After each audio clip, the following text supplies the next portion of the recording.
What's up, YouTube? I'm Ben Hauver with the Dose Media Network, and today we're going to be taking a look at the 5 biggest values on the board for Underdog's NFL season-long pick'em props. We're going to craft a nice little 20x banger for the people. If you like this type of content, make sure you drop a like and subscribe to the channel and join our free Discord community. The link to do so is in the description to this video. Without any further ado, let's get right into it. We're going to start off with 2 of the easiest props on the board to lock in with a pair of quarterback passing unders. Ryan Tannehill at 3,250.5 and Mac Jones at 3,300.5. One of the reasons that we like to attack these unders with season-long props is because you have so many more outs to hitting in comparison to an over. Not only can you just hit the line straight up, same as you can with an over, but you can hit them in other ways too, whether that be injury or performance-based benching, and I think both of these quarterbacks come with a decent level of bench equity. We'll start with Tannehill. Now, the Titans did recently sign DeAndre Hopkins, signaling to me and I think the rest of the world that the Titans fully intend to be competitive this season. They have a decent pass-catching core, don't get me wrong, right? Hopkins, Treylon Burks, Chiggy at tight end, Kyle Phillips. That being said, this team will still be a run-first offense that operates through the king, Derrick Henry. The Titans also invested the 33rd overall pick in this year's draft on former Kentucky quarterback Will Levis and have Malik Willis waiting in the wings, who struggled in his brief action at quarterback last season but is reportedly showing significant improvement with the Titans entering year 2. So while I do believe that Ryan Tannehill is firmly in control of the starting quarterback job for week 1, if the Titans struggle early, right, and this is a team whose win total sits at 7.5, making that a very realistic potential outcome, I wouldn't be comfortable fully penciling him in for 17 games.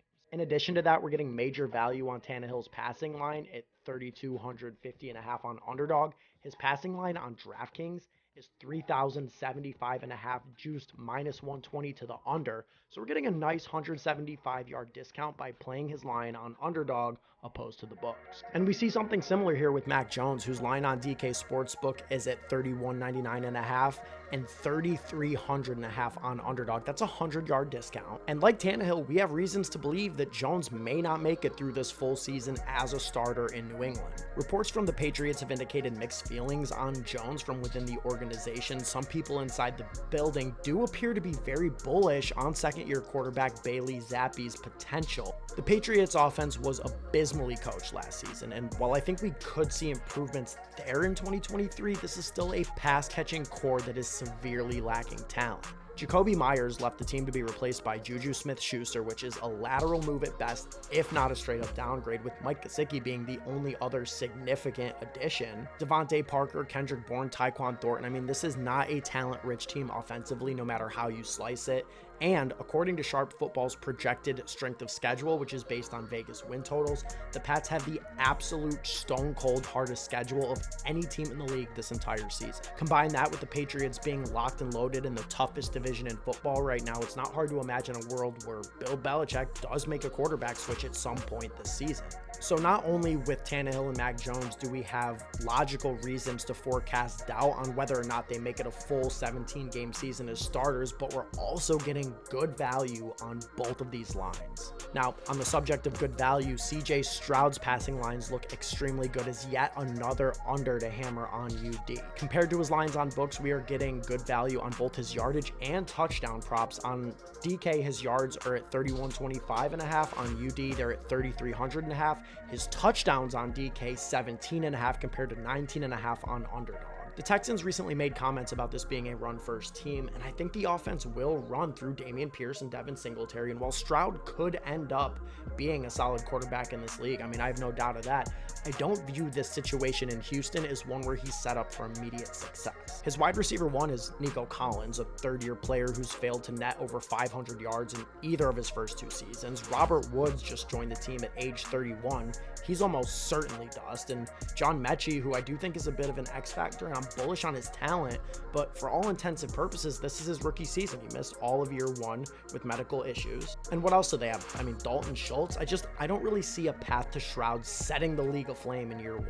So for this slip that we're building, I'm going to be taking the under on 19.5 touchdowns for Stroud. Like I said, the line is 17.5 on DraftKings. There's no other quarterback on the board with a 2 touchdown discrepancy. I mean, we're getting 10% off here opposed to 5% on the yardage line. So while I think that both are good, and if you're playing pick'em optimally, you're making a lot of slips, you're prioritizing value so you can mix and match both of these props in. But specifically here, I think we're going to be leaning under on touchdowns, 19.5 for CJ Stroud. We've got 2 spots left here to maximize the value on this slip, and we're going to mix in our one and only over here with a running back, James Cook. And I don't really know what to say here other than Underdog fumbled the bag with this line. 600.5 rushing yards here on UD, a full 100 yards lower than his line on DraftKings, 700.5. That's a 15% discount. I mean, it's egregious. And James Cook seems primed for a year 2 leap in Buffalo. He finished his rookie season with just over 500 yards rushing on a wildly efficient 89 carries, averaging 5.7 yards per carry. He played 1 game with over 50% snaps in his rookie season. I think he's over that in every game this year, to be honest. All reports out of Bills camp are that Cook has looked fantastic in training camp. Devin Singletary is gone. Naheem Hines suffered a season-ending injury already. The team did add Damian Harris, who I do expect to have a role, but Cook should be the top dog here. Even if we dock his efficiency 15 to 20%, put him around, 4.5 to 5 yards per carry opposed to 5.7, if he's seeing anything close to 150 carries, which I think is a very, very fair projection on the season, he is blowing by 600 rushing yards. Just based off the value that you're getting here compared to the books, I think you lock this one in confidently. Finally, for prop number 5, we're going to switch back to unders, stick with running back.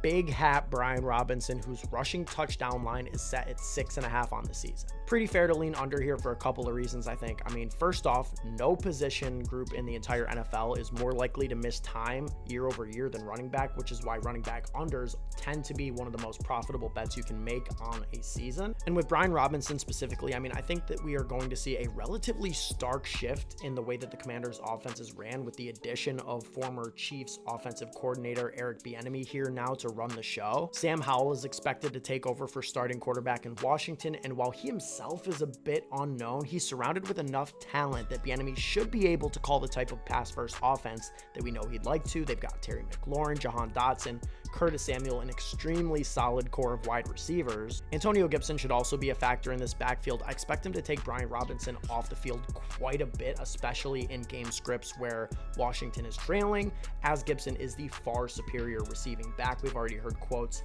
out of Washington's training camp that is how they plan to utilize Gibson. Washington also has the 9th toughest strength of schedule according to Sharp Football Analysis, which I think, plays even more into the thought that we could see this team trailing more. We could see this team in more passing situations, which leads to more snaps for Gibson over B-Rob. Robinson is also minus 165 to go under 6.5 rushing scores on DK. That's the heaviest juiced prop on any single touchdown prop on the board for running back. We've already seen his line drop to 5.5 touchdowns on Prize Picks. I don't think it'll be long before we see a drop on Underdog as well, so lock it in while you can.